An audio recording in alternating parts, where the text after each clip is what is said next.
Hello, boys and girls, and welcome back to Mr. Blues Reading Club. It has been a little while since we had a story, so I am excited. We're glad that you're here, and I hope you enjoy the story today. The story is about a winning team. The team did so great, they had a lot of competition, but they beat all the competition and they won. So they got to have a special dinner with the mayor, special lunch with the mayor. So let's get into it. Here we go. Mrs. Bunny's winning team. There were many good things about Glenny Forest Elementary School.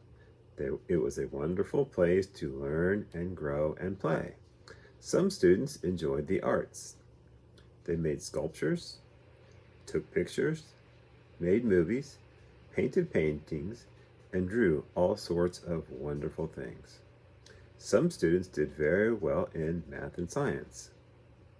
They were happy to learn about the mysteries revealed through a microscope and to use math to build great things.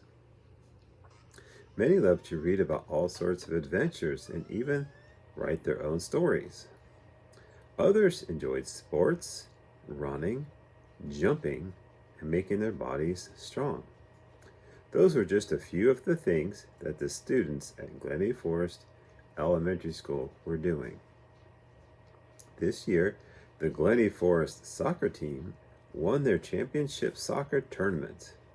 This meant that the whole team would have a special fancy lunch with the mayor of Glenny Forest, as well as each receiving a bright shiny medal and a year's supply of ice cream at the Glenny Forest ice cream shop. This was a very big deal. There was only one problem. The Glenny Forest soccer team, known as the Ready Rowdy Wranglers, did not have very good table manners. Every day at lunchtime in the cafeteria, they had races to see how fast they could gobble down their food. They rarely ate with silverware, preferring to slurp their soup and even their spaghetti. They blew bubbles in their chocolate milk, often blowing it right out of the carton.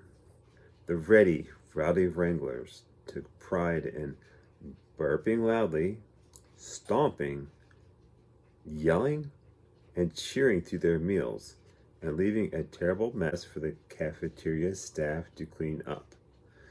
One day, when Principal Badgerton was passing by the cafeteria, he heard the cafeteria workers saying, "I wonder what the mayor will say when the Ready Rowdy Wranglers make a huge mess at his house the way they make a huge mess here."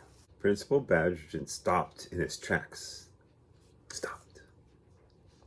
The students were going to embarrass themselves, their families, and their school if they went to the mayor's house and didn't use good manners. Principal Badgerton shook his head. No, this simply would not do.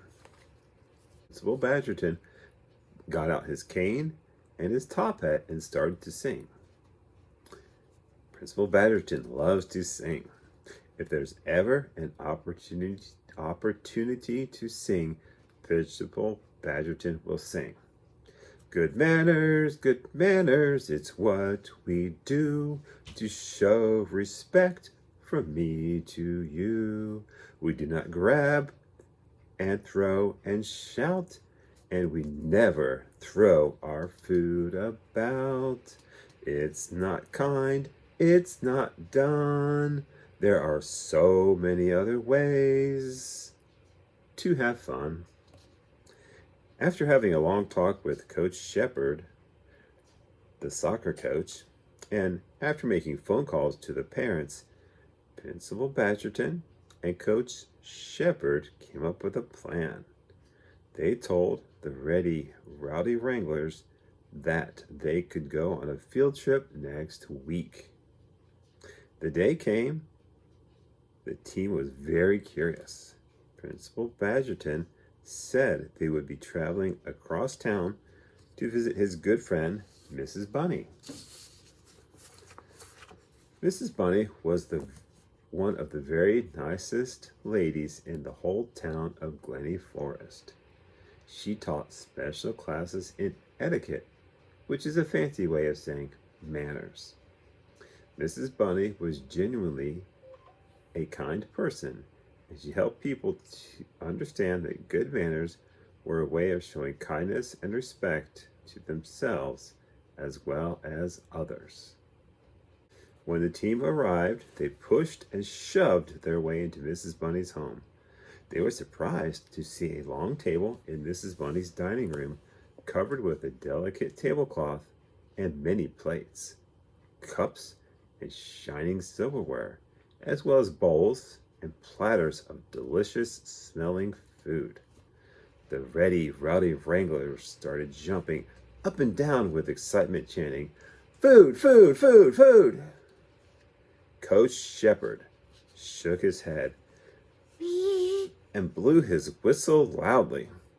"Team," he shouted, "this is Mrs. Bunny, and she will be your coach today on manners." Mrs. Bunny looked a little shocked at the loud announcement, but quickly regained her composure. "Thank you, Coach," she said politely and gently. Mrs. Bunny turned toward the team and said with a smile, "I was told you are all very talented and accomplished soccer players who will be dining with the mayor." Billy Goat bounced in place. "It's true. We roll and others droll." The rest of the team laughed loudly. Mrs. Bunny smiled and said, "Outstanding. That means the members of this team are up for the challenge?" Melvina Muskrat shook her fist in the air and said, "Bring it on. We always win." Mrs. Bunny said, "I believe you are up for the challenge. Being a winner means more than kicking a ball up and down a field faster and better than the other team. Being a winner also means being the type of person who is thoughtful, well-mannered, and kind wherever you go.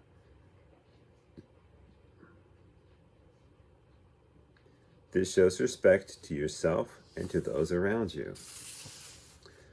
Mr. Badgerton said, "Does a winner leave a big mess in the cafeteria for the cafeteria workers to clean up?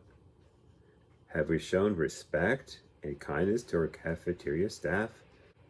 All of the members of the team looked guilty when they thought about how they had left the cafeteria after lunchtimes. Coach Shepherd said, "If that is how you act in public, I wonder how you have been acting at home. Are you slurping and grabbing and burping through meal times at home? Are you showing respect and kindness to yourselves and to your family when you do that?" Now the members of the soccer team looked very guilty. They thought about how their actions had affected others. Henry Hyena, the team captain, said, "Coach, we didn't realize how we were acting was disrespecting ourselves and others. We don't want to be rude and unkind to the cafeteria staff or our families. We know we have a big lunch with the mayor coming up. We want to be winners on and off the field."